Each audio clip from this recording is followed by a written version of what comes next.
Guys, and welcome back to my channel. Today I've got a recipe for some egg pakoreh.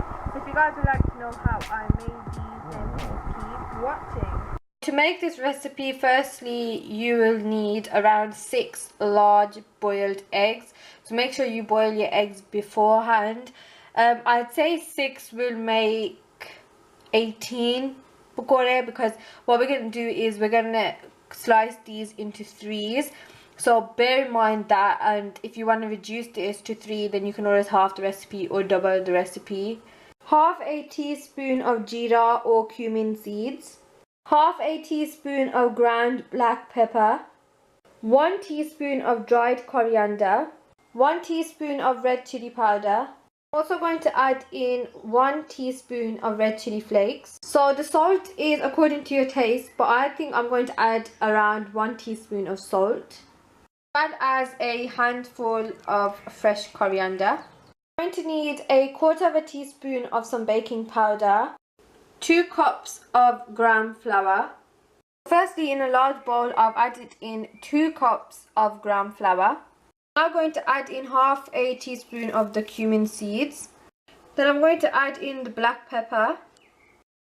In goes the dried coriander powder, as well as the red chili flakes. In goes the red chili powder. I'm going to add in the salt, and then goes in the baking powder. To help aid with digestion, I'm adding my favourite trick, which is ajwain seeds. So just a 1/4 teaspoon of them, not too much.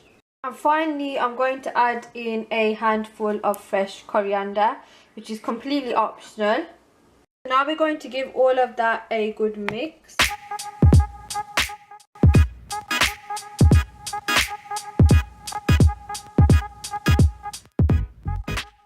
So once you've slowly added the water, this is the consistency we're looking for. We don't want it to be too thin, because then obviously it fall off the egg. So now all you want to do is take the eggs that you've sliced and add them in that.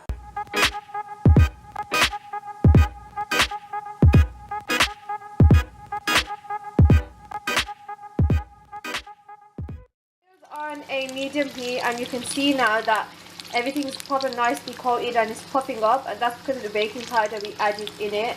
And so basically we're just waiting for these to get that nice crispy colour, because obviously the eggs are already cooked. The key to this is make sure your batter is like you're coating 1 egg at a time and not adding them all into the batter, because the batter is quite thick. So you want to make sure that all the eggs are nicely covered. So I'm saying it's going to take about 3 minutes to deep fry these.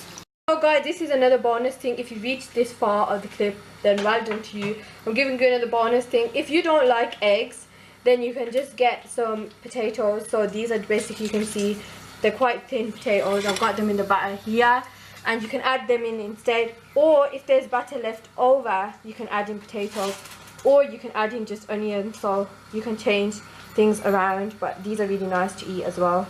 Guys, once you've taken the eggs out of the oil, this is what you'll get, and you can see like they're nice and round, especially like this one, really nice and round. I mean, you can see a bit of egg through it, but that's completely normal, but most of the batter should stick to it. But as long as most of the egg is covered, and you'll be able to see when the batter slips and slides off, and if that slips and slides off, that's no good. So yeah, if you guys like this video, then please don't forget to subscribe.